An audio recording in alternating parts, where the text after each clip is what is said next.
Hello and welcome to WebDM. My name is Jonathan Pruitt. To my right, as always, my DM Jim Davis. Today we're going to be talking about 5th edition Dungeons and Dragons. We're talking classes, Sorcerers and Warlocks, Clerics and Paladins, and we're going to learn how to work our wands and talk about wizards. Now let's kick down the door and talk some D&D.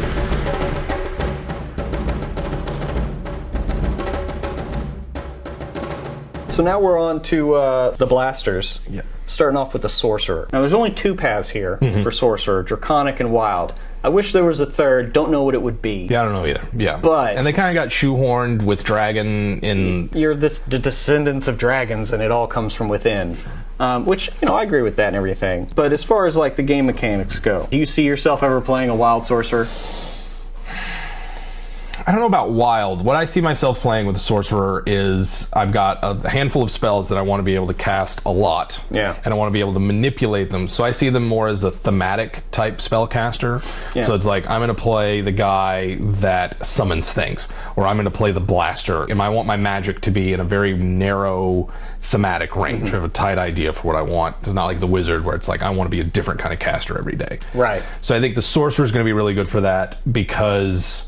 you get to manipulate those spells, you get a lot of flexibility. Exactly. And that's where it's really going to shine, where you pick a theme and you pick a specialty and you stick with it, as opposed to, I might want to do something different every day and I don't want to be nailed down to any one thing. That's more the wizard's bag. Right. Sorcerer's like, I'm focused, I know what I want, that's what I'm going to do. You're playing a Warlock right now. Yes. The Warlock. I have a lot of awesome ideas. For a Warlock. My problem with the Warlock is that I can't play like 5 of them at once. Yeah. Right? Like my problem with the Warlock is that of all of the classes that are there, to me it's the newest, because I never really played one in 3rd or 4th edition. So it's to me, even though they have legacy going back as far as 3rd, they're the new 5th edition class. You get to pick one of 3 different packs and one of 3 different patrons, so that's a lot of different... I'm not a math whiz, otherwise I'd figure it out for you. Right.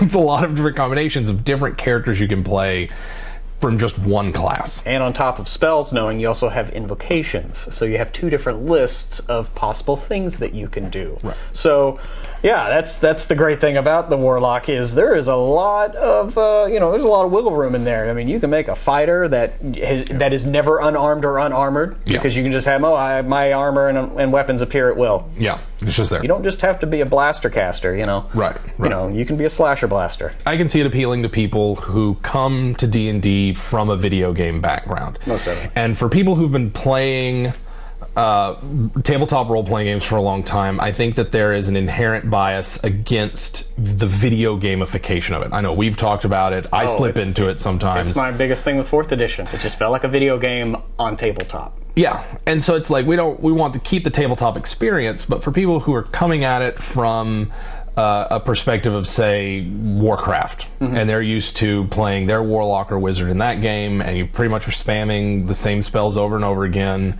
but you're doing a lot of fun things with them, there's your Warlock. Yeah. Pick the pack of the book, cast ritual magic, pick your spells that get to refresh every time you take a coffee break, and then you just keep going. You're like an Energizer bunny of spells, and it's for the people who didn't want to have to deal with spells per day, who want a more action-oriented spellcaster who's good at blasting and who, if they need to, in a pinch, can serve as that utility caster. Yeah. And also you can have sold your soul to Cthulhu. And who wouldn't? Jim, in 10 words or less, without sounding holier than thou, tell me what I need to know about Clerics. 2nd edition specialty priest. New Clerics, with the way they have domains, they remind me a lot about the 2nd edition specialty priest. It's the way that you make your fighting, crusading kind of holy warrior. Right. Or it's like, I am devoted my life to the fire god. In the same way that the wizard specialties are no longer just extra spells, they're extra abilities. The way that they've done domains now is it's not just one little bitty power you get that's negligible and then some extra spells. It's like this whole other set of powers and abilities you get that really change the tone and theme for the cleric that you're playing. More than 10 words. But I feel it's a better explanation. If you wanted to be more of a fighty fight, but still be holy, you could be a paladin. You could be. You have played a paladin. Yes, I have. We've had a couple of paladins in our game. What are your impressions of the paladin thus far? I'm having a really good time with it. The paladin I played, Oath of Vengeance, two-hander. Going in there, halberd. And I just had a really great time with it. I felt like that I could heal in a pinch if I needed to, and that's nice. Yeah, it's a nice little bonus. But mostly that I was tough, right, and that there wasn't anything that I couldn't take down.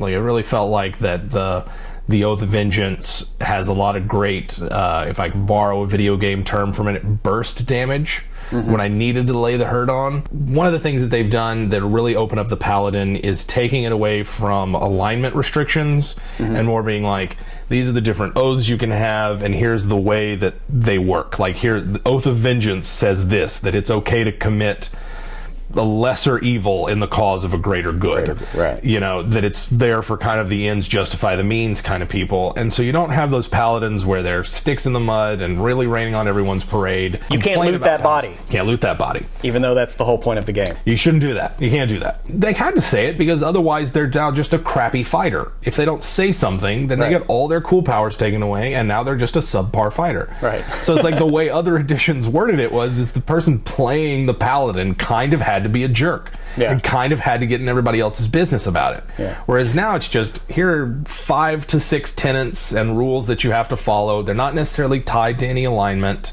And there's a lot more flexibility in playing this kind of holy warrior than there used to be. And I really think that it's opened up the different oaths and the different focuses, really change it from being, I am literally a knight in shining armor, to I am a warrior that is dedicated to a type of cause.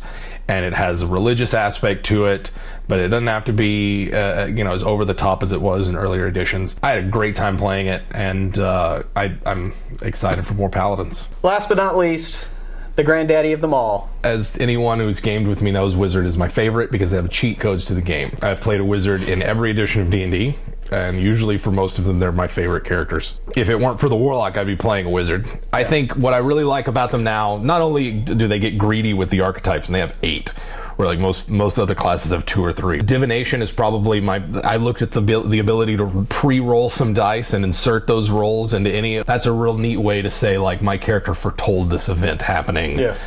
I rolled that 3 earlier today. I would be like, no, that monster really rolled a 3 right there. No, you didn't crit. You rolled a 3 on me. I did that right there. That applies to all of the archetypes, because it's like, it used to be, okay, I'm a diviner, or I'm an enchanter, or I'm an evoker, and you just get an extra spell.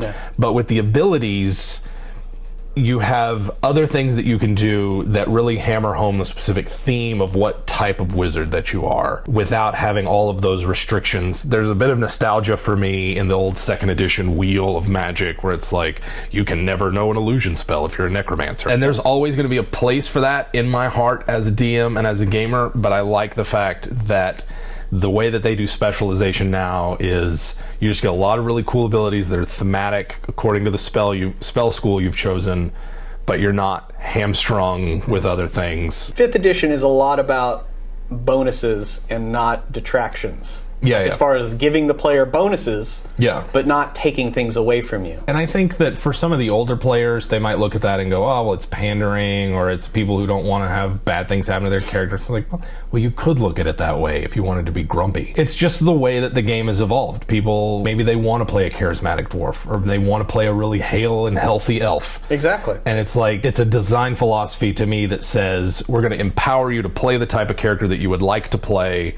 and not make it so that the drawbacks of playing that type of character make it unfun to play that character. The way that they've approached classes now, where it's less about cost, benefits, trade-offs, and more just like, this is what you're specialized in and you're going to be really good at that. Picking a specific branch or tree of abilities. What makes reading through the class section of 5th edition so fun is getting to see all of the different ways that the specialized archetypes can be played off against one another. We haven't gone anywhere near multi-classing, which I would like to talk about one day.